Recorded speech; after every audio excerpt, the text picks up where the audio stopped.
ఉడుకుతుంది. కాస్త ఉడికాక కొత్తిమీర, పుదీనా, పచ్చిమిర్చి అవన్నీ. నాటుకోడి కూర అండి,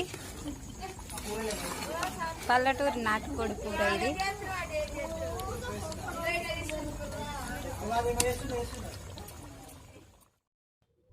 ఇంట్లో పెంచిన నాటుకోడి అండి. పల్లెటూర్లలో ఎక్కువ ఇంట్లో పెంచుకున్న కూరలనే కోసుకుంటారండి.